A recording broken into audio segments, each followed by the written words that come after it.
On today's journey, I'm documenting the Abandoned Montauk Cutoff. Let's talk a little bit about the history, what happened, why did it decay, what's going on now, how did I like exploring this place, and how did I feel. All this information will be labeled throughout the video, along with some live sounds from this location. Let's dive into the video.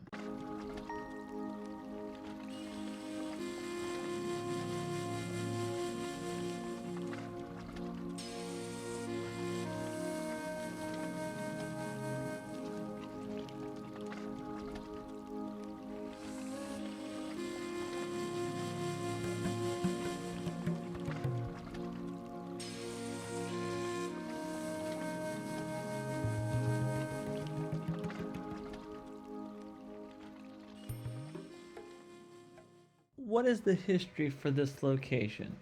The Montauk Cutoff was first purposed in the early 1906 and received a charter for construction in 1907 and was opened July 1910 at a cost of $1 million, equivalent to $33,746,429 in 2024.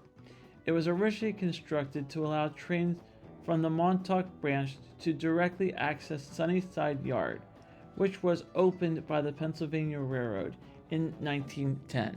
As a flying junction, the Montauk Cutoff also allowed effective transport of freight by separating it from the tracks, lending to the also newly constructed East River tunnels, which carried passenger trains to and from Manhattan. Following its opening, the Montauk Cutoff was primarily used by freight trains. It was constructed contemporaneously with other freight connections in Queens, including the Hellgate Line, which now also sees Amtrak passenger service, and Glendale Cutoff. On weekdays, the Montauk Cutoff was also used as a lieu of a turntable, in essence, a wave track, to turn diesel locomotives in Long Island City, then the main terminus for non-electric trains, which are not allowed to enter the East River tunnels, and the Penn Station.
what happened? As there were no turntables at Long Island City, west-facing locomotives from westbound trains would run around the cutoff after the trains discharged their passengers. The turned locomotives could then pull eastbound trains later in the day. In the late 1990s, this practice was discontinued, as the LIRR's new diesel equipment, EMD DE30AC and DM30AC locomotives and C3 coaches included cab cars, which enabled remote control of the locomotive from the opposite end of the train and estimated the need to turn locomotives in daily operations. Between the 1970s and 1990s, freight traffic into Long Island City also decreased, and in the 1990s, the MTA ceased freight operation with the sale of the LIRR freight division to the railway. As a result, the Montauk Cutoff saw less use and began to fall into disrepair.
What's going on now? The MTA has not used the Montauk Cutoff since its freight operations ended and the replacement of its diesel fleet between 1989 and the late 1990s. In 2013, some local residents obtained a lease from the MTA to use as a part of the abandoned right-of-way as a community garden known as the Smiling Hog Head Ranch. The garden was first converted in 2011 as a guerrilla garden on the Dungeon Terminal tracks, which split from the Montauk Cutoff. As of 2024, it's still operational. The Montauk Cutoff splitting from 2 to 3 tracks. In 2015, the MTA announced that it was dismantling the Montauk Cutoff. It also announced that it was seeking concepts for reuse of the right-of-way. Some potential uses including expanding gardens, urban farms, or a park resembling the High Line in Manhattan. Though the MTA announced that it does not want to sell the structures, as it wants to keep an open possibility of reuse as transportation infrastructure. A part of the Montauk Cutoff was later dismantled to expand yard space for the East Side Access Project. That's it. It ends right there. That's it.